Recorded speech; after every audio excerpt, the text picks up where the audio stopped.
Another teaching from the Rambam Chumash. My name is Rabbi Pesach Steinberg, and we're in Parasha Yitro in chapter 19, and we're in Pasuk 18:19. It says, "Now Mount Sinai was altogether on smoke, because the Lord descended upon it in fire, and the smoke thereof ascended as the smoke of a furnace, and the whole mountain quaked greatly." And then 19 says, "And when the voice of the horn waxed louder and louder, Moses spoke, and God answered him by a voice." Thank you, Tamara. Cup of tea. Thank you, darling. So, what is said about the words Moses shall speak?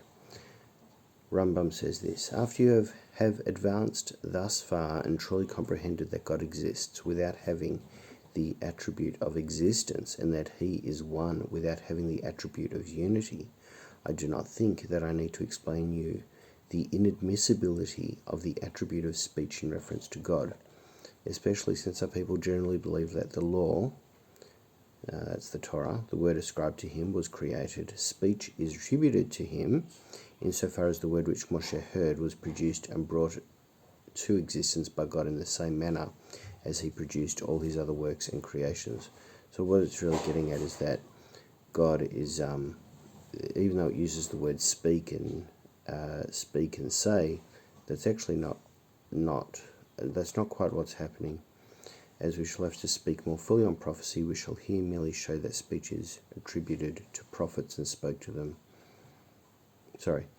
That speech is attributed to God in the same way as all other actions, which are similar to our own.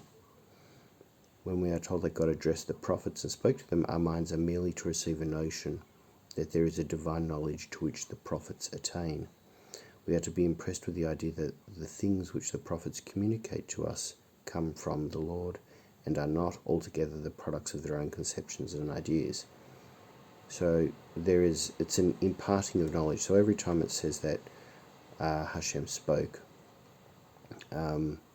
it's an imparting of knowledge. So when Moses speaks, he's actually putting words to the knowledge that God gives him.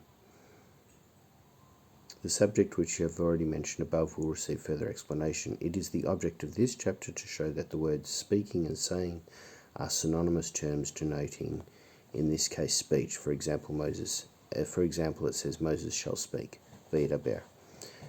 Just skip a bit. Then it says the two terms, when applied to God, can only have one of the two last mentioned significations, meaning he wills and he desires, or he thinks, and there is no difference whether the divine thought became known to man by means of an actual voice or by one of those kinds of inspiration which I shall explain further on.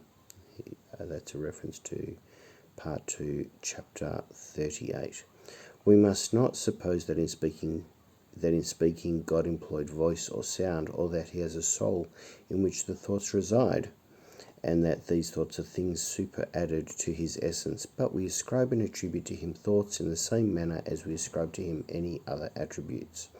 The use of these words in the sense of will and desire is based, as I have explained, on the homonymity of these terms. In addition, meaning we're using human terms to understand what's for the purpose of our understanding of God. In addition, they are figures borrowed from our common practices, as has already been pointed out. For we cannot at a first glance see how anything can be produced by mere desire. We think that he who wishes to produce a thing must perform a certain act or command someone else to perform it.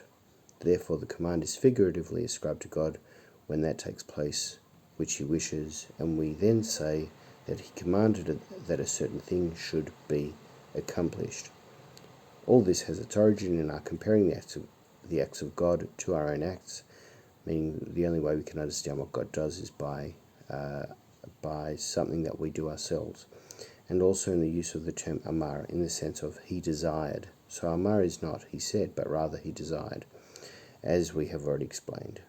The words "and he said" occurring in the account of the creation signify he wished or he desired. This has already been stated by other authors, as is well known, etc., etc. Goes on to talk about Bereshit, about Genesis, about God wills, and all of these things are not literal meanings, but have deeper significance as opposed to a human kind of action.